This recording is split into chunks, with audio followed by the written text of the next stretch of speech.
Have you ever noticed that strange kind of peace that comes from certainty? That feeling of being absolutely sure of who you are, what you believe, and where you're going. It feels safe, solid, almost invincible. But let's be honest, that peace is incredibly fragile. It often depends on one simple rule.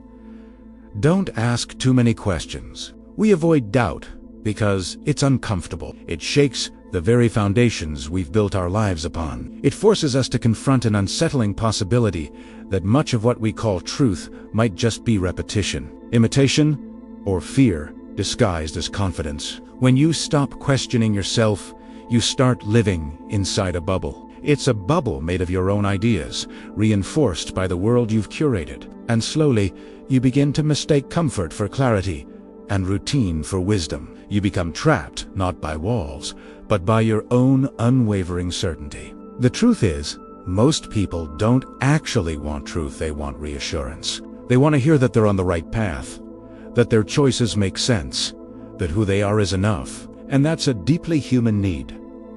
We all crave belonging, but when the need to belong becomes more important than the need to be honest with ourselves, our minds begin to stagnate. So, let me propose something that might sound counterintuitive. Doubting yourself is not a weakness. It is a profound act of courage. It's looking at your reflection in the mirror and having the strength to ask, what if I'm wrong? What if the story I've been telling myself isn't the whole story? Yes, it can be painful. It forces you to look at your blind spots, your prejudices, your long-held assumptions. But it is also incredibly liberating, because that's where the real door to growth swings open. When you allow yourself to doubt, you create space. You create space to listen to others, space to unlearn outdated beliefs, and space to evolve into a more authentic version of yourself. Certainty is a closed fist. It holds on tight, but can receive nothing new.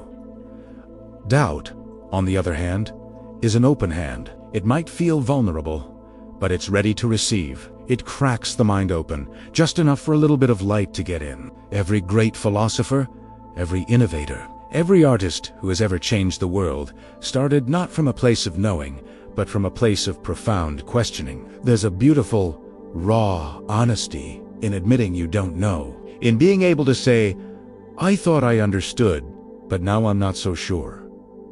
That's not failure. That's the very beginning of wisdom. Because it's only when you stop pretending to have all the answers that you can finally start to truly see the world as it is, not just as you wish it were. Think about it. Confidence without a healthy dose of doubt is just arrogance, and a life lived without questioning becomes a slow, numb sleepwalk through a landscape of borrowed beliefs. Society, your family, your friends, they all hand you scripts. They tell you who you should be, what success should look like, what happiness is supposed to feel like. And it's so tempting to just accept them, because it's so much easier than carving out your own path. But that's how you end up living someone else's truth, wearing a mask that doesn't quite fit. To doubt yourself is to consciously step outside of that borrowed narrative.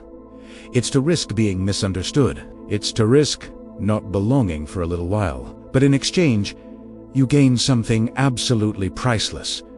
Your own authenticity. When you can stand firm in your own uncertainty, you stop performing for an audience. You stop trying to prove your worth. Instead, you begin to live from a deeper, more genuine place of understanding, not of posturing. Doubt acts like a fire that burns away illusions, and what remains after the fire might look smaller, simpler, and less impressive to the outside world, but it will be real. And reality, even when it's uncomfortable or painful, is the only solid ground you can ever truly build a life on. So, if you're feeling lost or confused right now, I want you to consider this. Maybe you're not failing. Maybe you're finally growing. Doubt isn't the end of knowing. It's the renewal of it. It's your mind taking a deep, cleansing breath after being trapped for too long in the stale air of certainty. The next time that quiet, nagging voice of doubt whispers in your ear, don't rush to silence it. Don't drown it out with distractions. Instead, invite it in. Let it speak. Let it challenge you. That voice isn't there to destroy you. It's there to wake you up. because a life without doubt might feel peaceful. But it's the false peace of a closed room, with no air, no windows, and no light. Real, lasting peace, the kind that settles deep in your bones, comes from the willingness to stay curious, to stay humble, and to stay open to the world. You can't be truly awake if you're too sure of everything. And you can't find your own truth if you're terrified of being wrong. So, I encourage you, doubt yourself, and doubt yourself often. Not to live in a state of constant confusion, but to live in a state of constant honesty. Not to break your spirit, but to keep it vibrant and alive. Because the moment you stop doubting is the moment you stop growing. And the moment you stop growing, you stop letting the truth find you. Thank you so much for joining me on this thought journey today. If this resonated with you, I'd be so grateful if you'd like this video and subscribe for more content that explores the deeper questions of life.